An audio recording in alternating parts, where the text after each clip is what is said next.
Polimer adalah senyawa yang memiliki struktur molekul yang sangat besar. Polimer disebut juga makromolekul. Poli artinya banyak dan meros artinya bagian-bagian. Polimer terdiri atas bagian-bagian molekul kecil yang disebut dengan monomer. Reaksi penggabungan molekul-molekul kecil menjadi molekul besar disebut dengan polimerisasi. Klasifikasi polimer. 1. Berdasarkan pembentukannya. 2. Berdasarkan asalnya. 3. Berdasarkan jenis monomernya. 4. Berdasarkan pemakaiannya. 5. Berdasarkan sifat termalnya atau panas. 1. Berdasarkan pembentukannya. Melalui reaksi polimerisasi, yaitu reaksi penggabungan molekul kecil yang menjadi molekul besar. Reaksi tersebut dibedakan menjadi A. Polimerisasi adisi adalah reaksi pembentukan polimer yang terjadi melalui penggabungan monomer-monomer yang sejenis. Contoh, reaksi polimerisasi adisi yaitu pembentukan polietilena, pembentukan polivinil klorida, dan pembentukan politetrafluorotena atau teflon. B. Polimerisasi kondensasi, reaksi pembentukan polimer yang terjadi melalui penggabungan monomer-monomer yang berbeda. Contoh, pembentukan nilon, pembentukan poliester, pembentukan bakelit. 2. Berdasarkan asalnya. A. Alam, yang terbentuk secara ilmiah. Contoh, protein, pati, glikolen, selulosa, asam, nukleat, lipida, dan lain-lain. B. Polimer sintesis, polimer yang sengaja dibuat orang di industri polimer. Contoh, polietilen, teflon, nilon, dan lain-lain. Polimer turunan, polimer yang terbentuk dari gabungan monomer yang bersifat alamiah dengan monomer buatan manusia atau sintetik.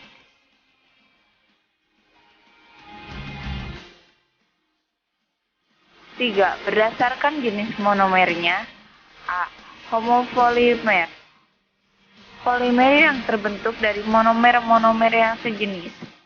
Karena itu homopolimer tergolong polimer sederhana. B. Copolimer, polimer-polimer yang terbentuk dari penggabungan monomer-monomer yang tidak sejenis atau berbeda.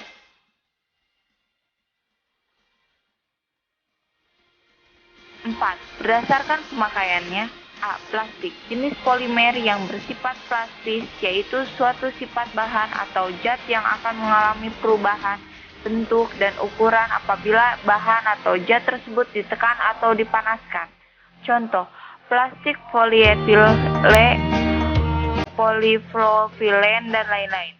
B. Elastomer, polimer yang bersifat seperti karet asli atau tiruan, yaitu dapat merenggang bila diregangkan dan dapat mengkerut dengan cepat, serta kembali ke bentuk asalnya bila regangan ditiadakan, atau elastis.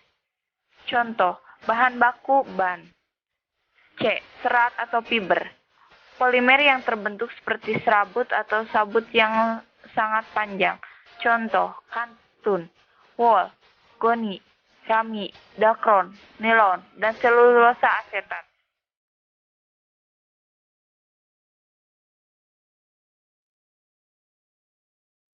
5. Berdasarkan sifat termalnya atau panas. A. Termoplas, polimer yang bersifat kenyal atau liat apabila dipanaskan dan dapat dibentuk menurut pola yang kita inginkan. Contoh, polietilena dan polistirena.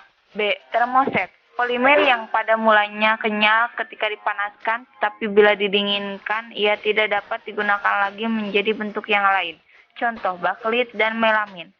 Beberapa polimer penting dan kegunaannya. 1. Polietilen atau polipropylena. Plastik pertama kali disintesis oleh John Wesley Hyatt pada tahun 1837 sampai 1920. Kegunaan dari plastik polietilen dan polipropylena antara lain untuk membuat alat-alat rumah tangga seperti sisir, ember, botol minuman, kantong plastik, dan lain-lain.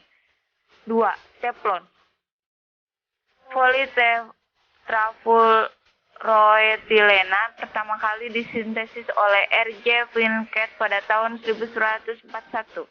Teflon merupakan jenis polimer termoplast yang sangat stabil, bersifat lentur, anti lengket, dan tahan panas. Kegunaannya untuk membuat peralatan mesin, peralatan rumah tangga, peralatan listrik, dan lain-lain. 3. Bakelit. Bakelit merupakan kopolimer termoset dari monomer fenol dan formaldehid melalui pemanasan pada suhu tinggi.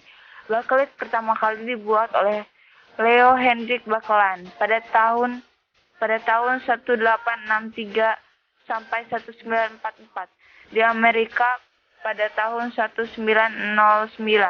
Kegunaannya digunakan untuk peralatan listrik, toilet, radio, pembuatan lembaran laminasi, serta perekat Hollywood.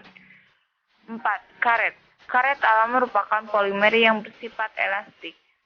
Teknik pengolahan karet alam diperkenalkan pertama kali pada tahun 1839 oleh Charles Goodyear. Pada tahun 1800 sampai 1860. Kegunaannya karet dapat menjadi isolator kawat dan kabel untuk ban kendaraan bermotor dan lain-lain. 5. PVC atau polyvinyl chloride merupakan jenis polimer termoplast. PVC juga sangat stabil dan tahan terhadap beberapa bahan kimia. Kegunaannya untuk membuat pipa-pipa air rumah tangga, piringan hitam, jas hujan. Dampak penggunaan polimer terhadap lingkungan. Dampak positif, ketahanannya terhadap karat dan panas sehingga lebih awet, lebih ringan, mudah dibentuk, bersifat elastik, transparan, isolator listrik yang baik, dan dapat dibuat dengan warna yang bervariasi. Dampak negatif, menyebabkan tanah menjadi labil, mengganggu pemandangan dan estetika lingkungan. Banjir, mengganggu keseimbangan ekosistem perairan.